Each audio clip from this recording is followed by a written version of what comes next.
हर महादेव।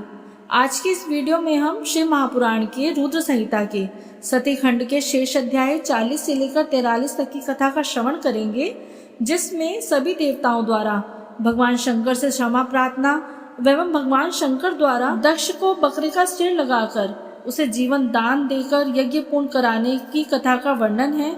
इसके साथ ही सती खंड आज पूर्ण हो जाएगा। कल की कथा से पार्वती खंड शुरू होगा। तो आइए आज की कथा हम आरंभ करते हैं। नारद जी ने कहा, विधाता महाप्रयाग, आप शिव तत्व का साक्षात्कार कराने वाले हैं। आपने बड़ी अद्भुत एवं रमणीय शिवलीला सुनाई है।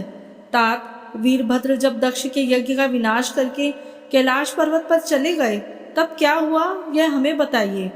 ब्रह्मा जी बोले, नारद, रुद्रदेव के सैनिकों ने जिनके अंग भंग कर दिए थे वे समस्त पराजित देवता और मुनि उस समय मेरे लोक में आए।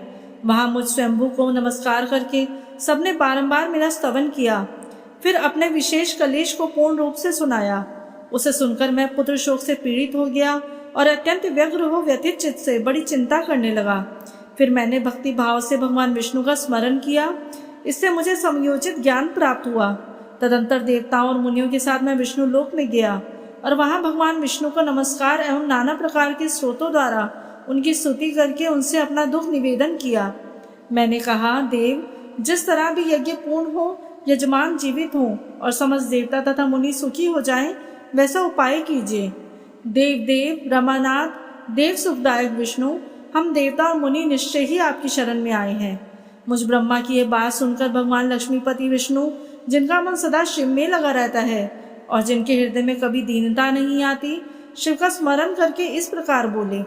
श्री विष्णु ने कहा, देवताओं, परम समर्थ तेजस्वी पुरुष से कोई अपराध बन जाए तो भी उसके बदले में अपराध करने वाला मनुष्य के लिए वह अपराध मंगलकारी नहीं होता। विधाता समस्त देवता परमेश्वर शिव के अपराधी हैं, क्योंकि इन्होंने भगवान शंभु को यज्ञ का भाग नहीं दिया। अब तुम सब लोग शुद्ध हृदय से शीघ्र ही प्रसन्न होने वाले उन भगवान शिव के पैर पकड़कर उन्हें प्रसन्न करो, उनसे क्षमा मांगो। जिन भगवान के कुपित होने पर यह सारा जगत नष्ट हो जाता है तथा जिनके शासन से लोकपालों सहित यज्ञ का जीवन शीघ्र ही समाप्त हो जाता है, वे भगवान महादेव इस समय अपनी प्राणवल्लभा सती से बिछुड़ गए हैं तथा अत्यंत दुरात्मा दक्ष ने अपने दुर्वचन रूपी बाणों से उनके हृदय को पहले ही घायल कर दिया है। अतः तुम लोग शीघ्र ही जाकर उनसे अपने अपराधों के लिए क्षमा मांगो। विधे, उन्हें शांत करने वाला यह केवल यही बड़ा उपाय है। मैं समझता हूँ ऐसा करने से भगवान शंकर को संतोष होगा। यह मैंने सच्ची बात कही है। ब्रह्मन, मैं भी तुम सब लोगों के साथ शिव के निवास स्थान चलूंगा और उनसे क्षमा मांगूंगा।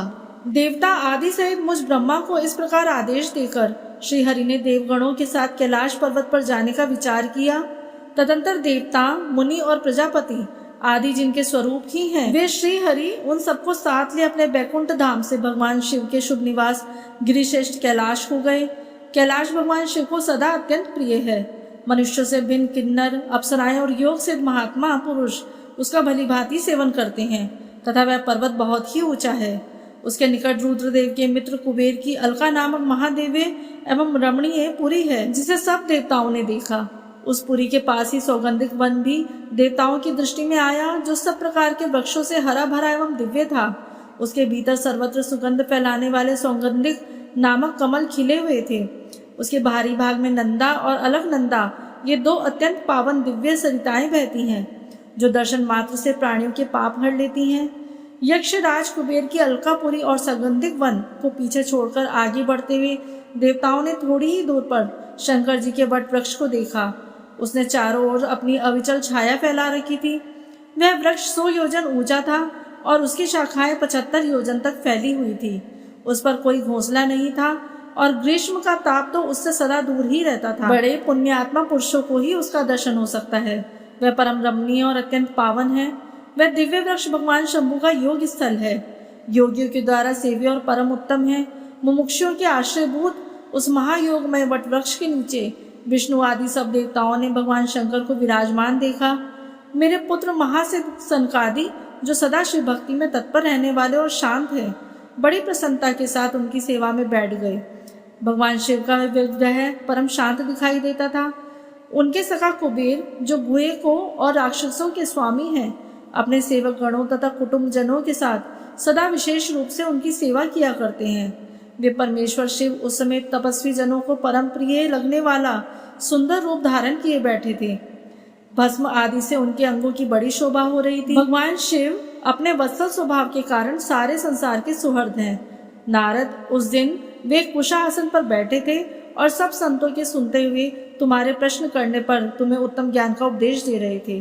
वे बायां चरण अपनी दाई जांघ पर और बायां हाथ बाएं घुटने पर कलाई में रुद्राक्ष की माला डाले सुंदर तर्क मुद्रा से विराजमान थे।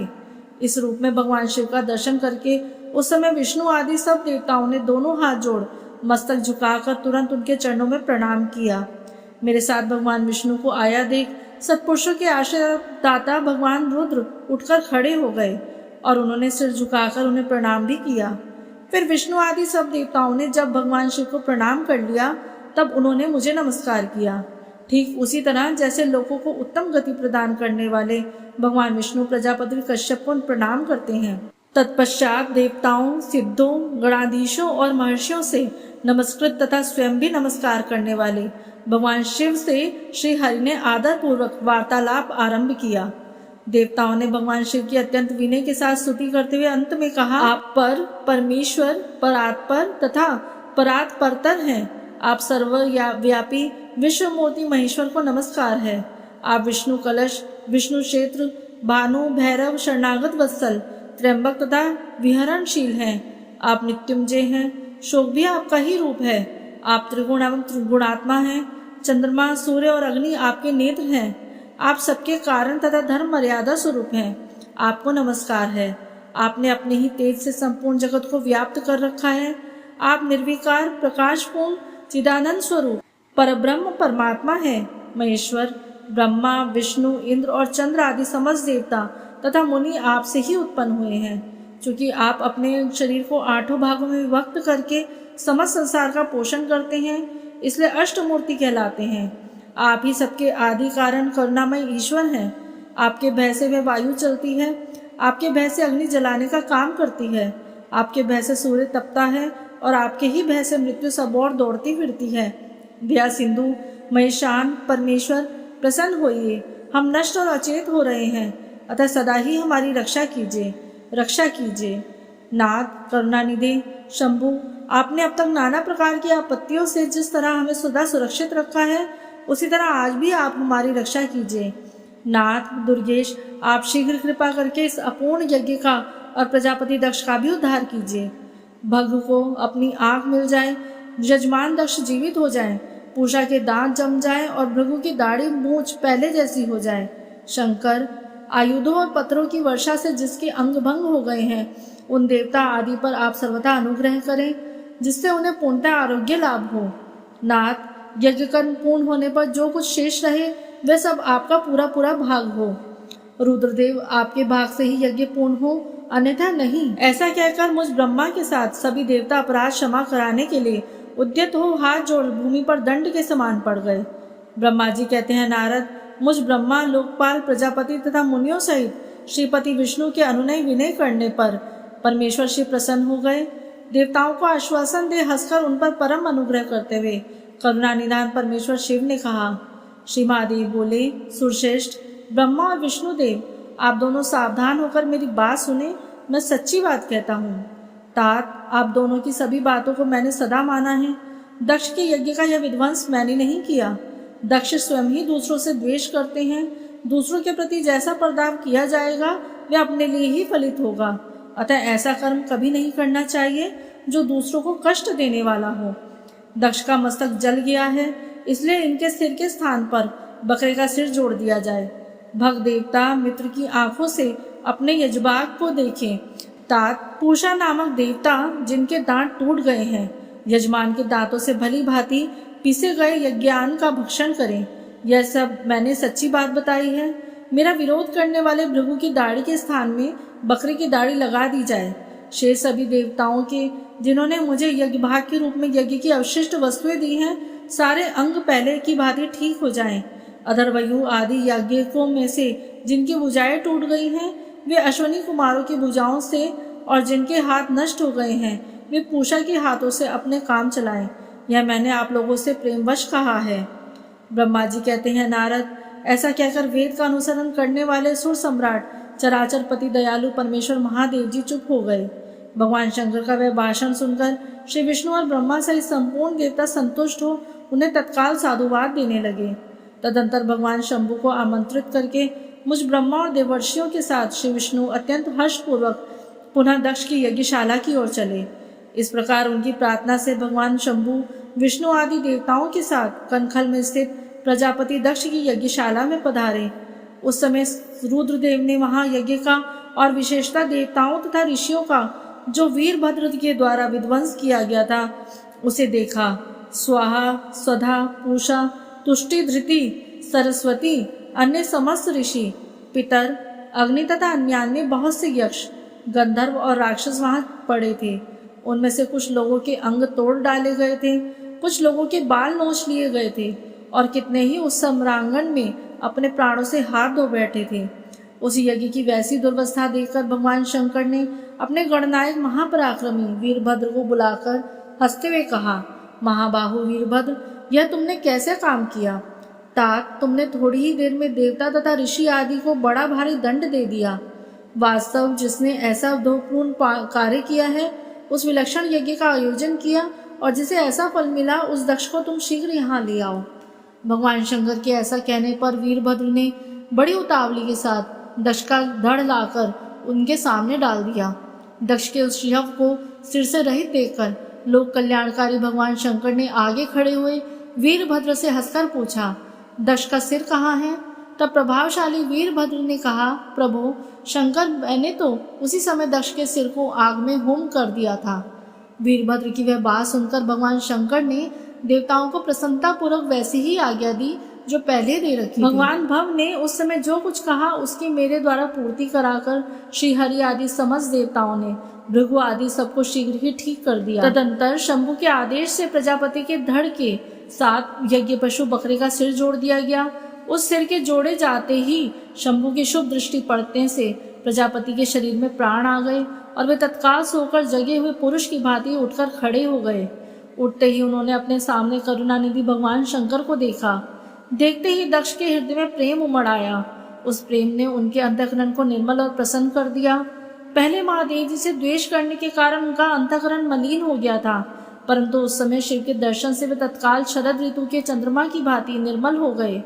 उनके मन में भगवान शिव की स्तुति करने का विचार उत्पन्न हुआ, परंतु वे अनुराग अधिक्य के कारण तथा अपनी मरी हुई पुत्री का स्मरण करके व्याकुल हो जाने के कारण तत्काल उनका स्तवन न कर सके। थोड़ी देर बाद मन स्थिर हो जाने पर दक्ष ने लज्जित हो लोक शंकर शिव शंकर को प्रणाम किया और उनकी स्तुति आरंभ की। उन्होंने भगवान शंकर की महिमा गाते हुए बारंबार उन्हें प्रणाम किया। फिर अंत में कहा, परमेश्वर, आपने ब्रह्मा होकर सबसे पहले आत्म तत्व का ज्ञान प्राप्त करने के लिए अपने मुख से विद्या, तप और व्रत धारण करने वाले ब्राह्मणों को उत्पन्न किया था। जैसे ग्वाला लाठी लेकर गौओं की रक्षा करता है, उसी प्रकार मर्यादा का पालन करने वाले आप परमेश्वर दंड धारण किए उन साधु ब्राह्मणों की सभी विपत्तियों से रक्षा करते हैं। मैंने दुर्वचन रूपी वाणों से आप परमेश्वर को बींध डाला था, फिर भी आप मुझ पर अनुग्रह करने के लिए यहाँ आए हैं। अब मेरी ही तरह अत्यंत दैन्यपूर्ण आशा वाले इन देवताओं पर भी कृपा कीजिए। भक्तवत्सल दीनबंधु शंभु, मुझ में आपको प्रसन्न करने के लिए कोई गुण नहीं है। आप षड्विध ऐश्वर्य से संपन्न परात्पर परमात्मा हैं, अतः आप ही बहुमूल्य उदारता पूर्ण बर्ताव से मुझ पर संतुष्ट हो। ब्रह्मा जी कहते हैं, नारद, इस प्रकार लोक कल्याणकारी महाप्रभु महेश्वर शंकर की स्तुति करके विनीचित प्रजापति दक्ष चुप हो गए। तदंतर श्री विष्णु ने हाथ जोड़कर भगवान वृषभध्वज को प्रणाम करके प्रसन्नता पूर्वक हृदय और बाष्प गदगद वाणी द्वारा उनकी स्तुति आरंभ की। तदंतर मैंने कहा, देव देव महादेव, करुणा सागर प्रभु, आप स्वतंत्र परमात्मा हैं, अद्वितीय एवं अविनाशी परमेश्वर हैं। देव ईश्वर, आपने मेरे पुत्र पर अनुग्रह किया है। अपने अपमान को और कुछ भी ना ध्यान देकर दक्ष के यज्ञ का उद्धार कीजिए। देवेश्वर, आप प्रसन्न होइए और समस्त पापों को दूर कीजिए। आप सज्ञान हैं, अतः आप ही मुझे कर्तव्य की ओर प्रेरित करने वाले हैं और आप ही अकर्तव्य से रोकने वाले हैं। महामुने, इस प्रकार परम महेश्वर की स्तुति करके मैंने दोनों हाथ जोड़ मस्तक झुकाकर खड़ा हो गया। तब सुंदर विचार रखने वाले इंद्र आदि देवता और लोकपाल शंकर देव की स्तुति करने लगे। उस समय भगवान शिव का मुखारविंद प्रसन्नता से खिल उठा था। इसके बाद प्रसन्नचित हुए समस्त देवता, दूसरे दूसरे सिद्धों, ऋषियों और प्रजापतियों ने भी शंकर जी का सहर्ष स्तवन किया। इसके अतिरिक्त उपदेवों, नागों, सदस्यों तथा ब्राह्मणों ने पृथक पृथक प्रणाम पूर्वक बड़े भक्ति भाव से उनकी स्तुति करी। ब्रह्मा जी कहते हैं, नारद, इस प्रकार श्री विष्णु के, मेरे, देवताओं, ऋषियों के तथा अन्य लोगों की स्तुति करने पर महादेव जी बड़े प्रसन्न हुए। फिर उन शंभु ने समस्त ऋषियों, देवताओं आदि को कृपा दृष्टि से देखकर तथा मुझ ब्रह्मा और विष्णु का समाधान करके दक्ष से इस प्रकार कहा। महादेव जी बोले, प्रजापति दक्ष, मैं जो कुछ कहता हूँ सुनो। मैं तुम पर प्रसन्न हूँ। यद्यपि मैं सबका ईश्वर और स्वतंत्र हूँ, तो भी सदा ही अपने भक्तों के अधीन रहता हूँ। 4 प्रकार के पुण्यात्मा पुरुष मेरा भजन करते हैं। दक्ष प्रजापति, उन चारों भक्तों में पूर्व की अपेक्षा उत्तरोत्तर श्रेष्ठ है। उनमें पहला आर्त, दूसरा जिज्ञासु, तीसरा अर्थार्थी और चौथा ज्ञानी है। पहले के 3 तो सामान्य श्रेणी के भक्त हैं, किंतु चौथा का अपना विशेष महत्व है। उन सब भक्तों में चौथा ज्ञानी ही मुझे अधिक प्रिय है। वह मेरा रूप माना गया है। उससे बढ़कर दूसरा कोई मुझे प्रिय नहीं है। यह मैं सत्य सत्य कहता हूँ।